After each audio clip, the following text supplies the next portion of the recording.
Le projet a déjà été inauguré, les câbles supportent déjà le poids du béton, la structure est debout, mais le chemin n'est pas encore terminé. Le pont d'intégration Brésil-Paraguay a été achevé et c'est l'un des ouvrages les plus stratégiques des infrastructures récentes d'Amérique du Sud.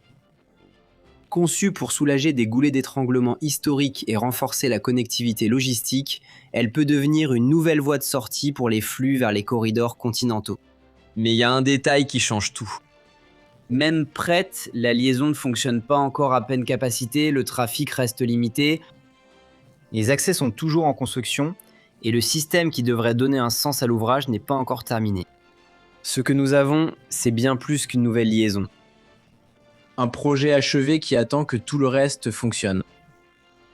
Restez avec nous dans les prochaines minutes et comprenez comment un pont terminé peut révéler un problème bien plus important. Puisque l'infrastructure, il faut la faire fonctionner.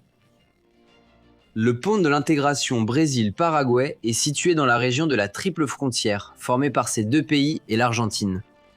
Plus précisément, il relie Foz do Iguaçu à la ville de Presidente Franco sur le fleuve Paraná. Plus qu'un simple passage, elle représente la deuxième liaison routière entre le Brésil et le Paraguay, créée des décennies après le pont de l'Amitié déjà saturé. Avec 760 mètres de longueur et une portée libre de 470 mètres. L'une des plus grandes d'Amérique latine, la construction se distingue non seulement par sa taille, mais aussi par la fonction qu'elle entend remplir. Elle n'a pas été conçue uniquement pour traverser une rivière. Elle a été conçue comme faisant partie d'un réseau plus vaste, un corridor logistique capable de redistribuer les flux et de réduire la pression sur l'une des régions les plus fréquentées d'Amérique du Sud. Mais tous ces chiffres et ce projet soulèvent une question essentielle. S'il existait déjà une liaison entre les deux pays, pourquoi en construire une de plus ? Pendant des décennies, le pont de l'Amitié a concentré pratiquement tout le flux entre le Brésil et le Paraguay dans la région de la triple frontière. Avec le temps, ce qui était autrefois une connexion est devenu un goulot d'étranglement. Aujourd'hui, environ 100 000 personnes et 45 000 véhicules traversent la structure chaque jour, exerçant une pression non seulement sur la liaison, mais aussi sur tout le système urbain environnant. Le défi n'a jamais été seulement de traverser le fleuve Paraná, c'était la croissance désordonnée des villes et la concentration de la circulation en un seul point. À mesure que le commerce augmentait, stimulé par les chaînes logistiques régionales, l'exploitation du pont a atteint presque sa limite, avec des files d'attente constantes, des retards, une perte d'efficacité et une augmentation du coût logistique. Cet impact n'était plus seulement urbain, il a directement affecté la compétitivité économique de la région. Les produits mettaient plus de temps à circuler, les cargaisons étaient retenues, et la structure opérationnelle commençait à perdre en efficacité à l'échelle continentale. Face à cette situation, la solution ne pouvait pas simplement consister à agrandir la construction existante. Il était nécessaire de créer un axe, une route alternative, capable de répartir le flux avant qu'il n'atteigne les points critiques. C'est dans ce contexte qu'apparaît le pont d'intégration, non pas comme un substitut, mais comme un complément stratégique. Une tentative de réorganiser un système qui fonctionnait déjà à la limite depuis des décennies. Parce qu'au bout du compte, la limitation n'a jamais été la structure elle-même, mais le système qui en est venu à dépendre exclusivement d'elle. Et c'est ce qui nous amène à une question inévitable. Comment transformer cette solution en quelque chose qui fonctionne réellement dans la pratique ? Le pont d'intégration a été officiellement inauguré en décembre 2025. Marquant la livraison de la deuxième liaison routière entre le Brésil et le Paraguay dans la région de la triple frontière. Cependant, malgré l'achèvement structurel, l'exploitation se fait encore de manière progressive et limitée. Dans un premier temps, la circulation a été autorisée uniquement pour les camions sans chargement et à des horaires spécifiques, permettant ainsi au système de surveillance, de contrôle, de douane et de sécurité d'être ajusté progressivement. Aujourd'hui, le principal goulot d'étranglement commence à se déplacer de la traversée du fleuve Paraná vers l'infrastructure qui relie cet ouvrage au reste du territoire. Du côté brésilien, ce défi a été pratiquement résolu avec la périmétrale Est, une route de 14,7 km qui relie directement le pont à la BR 277 et détourne le trafic lourd du centre urbain de Foz do Iguaçu. Quant au Paraguay, la situation est encore en évolution. La pleine utilisation de cette liaison dépend de deux éléments. Le premier est l'achèvement du Corredor Metropolitano del Oeste, une rocade de plus de 30 km de long. Le second concerne les travaux complémentaires, comme le nouveau pont sur la rivière Monday, prévu pour 2027. Cette dépendance met en évidence un point central. Une infrastructure moderne ne fonctionne pas de manière isolée. Le pont ne résout pas le problème à lui seul, il doit être intégré dans un système continu. Les prochaines étapes sont aussi décisives que la construction elle-même. Finaliser les accès paraguayens, consolider les points de contrôle migratoires et élargir l'autorisation pour le transport de marchandises sont des étapes fondamentales pour que le projet remplisse son rôle. Du point de vue structurel, le pont suit le modèle Aubané, une solution qui permet de franchir de grandes portées avec efficacité et sans la nécessité de support intermédiaire. La travée libre de 470 mètres élimine toute interférence sur le fleuve et garantit la continuité de la navigation. Ce type de construction exige un équilibre entre rigidité et flexibilité.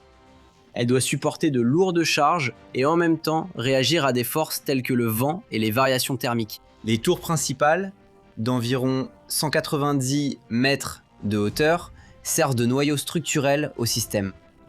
À partir de celle-ci, les haubans transfèrent directement les charges du tablier, répartissant ainsi les efforts. Ao longo da estrutura. Cette hauteur n'est pas seulement un élément visuel, elle garantit l'angle adéquat des câbles et l'efficacité dans le transfert des charges. D'ailleurs, il convient de souligner que la réalisation des travaux sur le fleuve Paraná a exigé des solutions logistiques complexes. Le montage a été réalisé de manière segmentée, avec l'utilisation d'équipements flottants et de systèmes de levage de haute précision.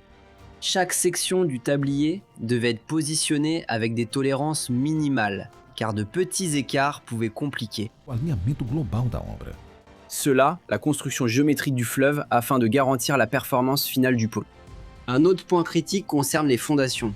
Les pieux profonds ont été conçus pour transférer des charges élevées vers des couches plus résistantes du sous-sol, en tenant compte des conditions géotechniques du lit du fleuve. Dans des structures de cette envergure, toute défaillance de ce système peut compromettre toute la stabilité à long terme. Ce qui définit cet ouvrage va bien au-delà de sa dimension ou de sa complexité. C'est le fait qu'elle soit déjà terminée mais qu'elle dépende d'un système entier pour fonctionner pleinement. L'ingénierie a résolu à traverser.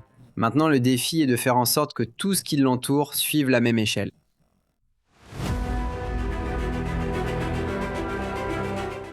Pour comprendre l'échelle du pont et de l'intégration, il faut transformer les chiffres en références réelles.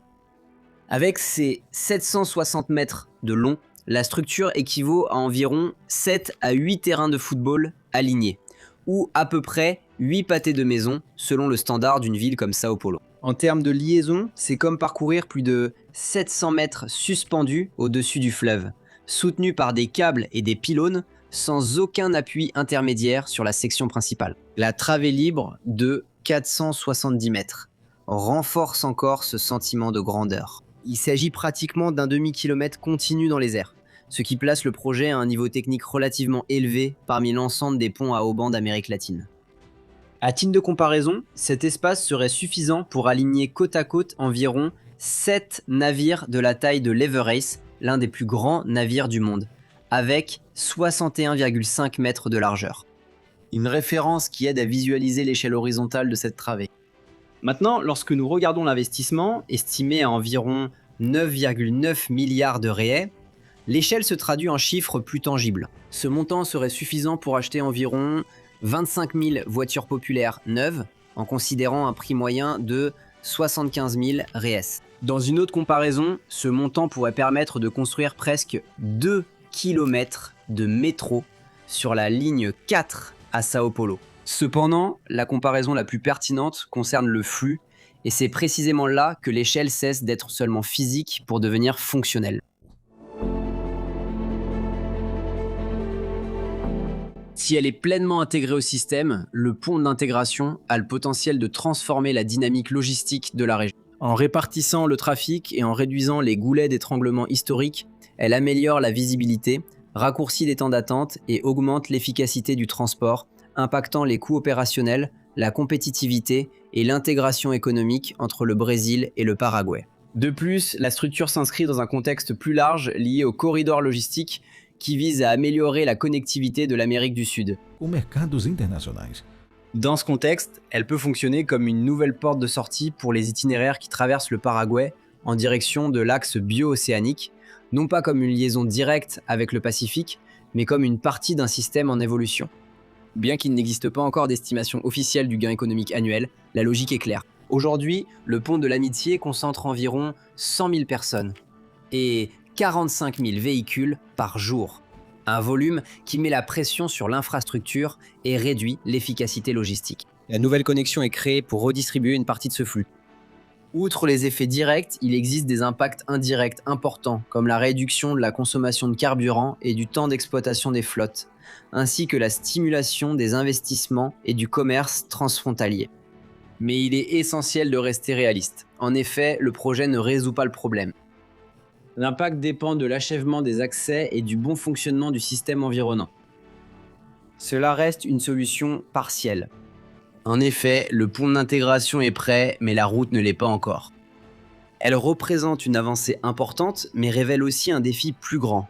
L'infrastructure ne fonctionne pas seule. Les grands travaux ne remplissent leur rôle que lorsqu'ils font partie de systèmes complets, intégrés et opérationnels. Au final, c'est pas seulement l'histoire d'un pont, c'est l'histoire de ce qui se passe quand on construit que la première étape et de la faire fonctionner. C'est un véritable défi. Merci d'avoir regardé cette vidéo jusqu'ici. Même en sachant que la structure du pont est prête, mais que ses accès sont encore limités, quelle est votre opinion à ce sujet ? Pensez-vous que nous aurons une ouverture plus large, organisée et beaucoup plus fluide avant la fin de l'année 2026 ? Que ce soit oui ou non, laissez votre avis ici dans les commentaires, je ferai un point d'honneur à tous les lire. Je m'arrête ici, je vous embrasse bien fort et à la prochaine vidéo.